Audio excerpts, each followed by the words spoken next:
Hi, this is Lindsay Brockman, and I'm going to give a short biographical talk on the author of The Yellow Wallpaper, Charlotte Perkins Gilman. And I'm going to discuss how her and the wife and her story connect because they're very similar. And if I didn't know any better, this would be an autobiography. The same postpartum depression that the wife is describing in our story is also the same as our author, Charlotte. They're both diagnosed with neurasthenia, which is like a vague illness that is characterized by depression and suicidal thoughts and fatigue. And the only cure at the time was the rest cure, where they would be put on bed rest.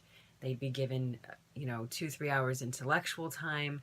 They'd be forced to stop working and literally just be alone. And so the theme for me would be emotional isolation. Not only is the character in her marriage emotionally isolated from her husband, Charlotte is also emotionally isolated from things like her family in her childhood, which was very lonely, and things like death, which I'll explain later. To go back to the wife in our story, she says, John does not know how much I really suffer.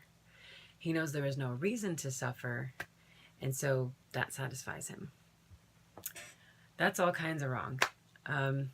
As a wife, I was once a wife too, and to feel like you're misunderstood and that you're suffering and your partner has no idea is pretty isolating, and emotionally it takes a big toll on you. And so if you feel like you're not heard, then you definitely feel like a child being told what to do all the time.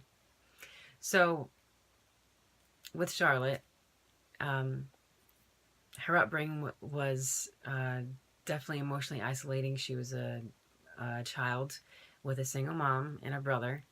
Their father had left the family, and she experienced a lot of death in her life early on, like best friends dying and cats and dogs dying.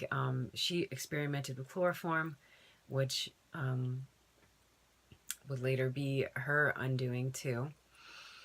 So to end the story, it would be really like a lack of empathy would be the end case. The end of the Yellow Wallpaper portrays the wife. She has done pulled off all the yellow wallpaper off the walls, and she's creeping around like she's lost her mind. And her husband finally comes in and sees her and faints, and then she creeps over him. Again, total lack of empathy there. And in the life of our author, she does not view death as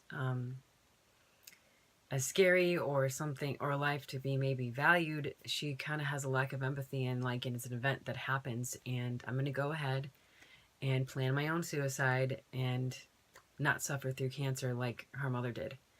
So with those two things being said, I think they both are kind of a tragic ending, but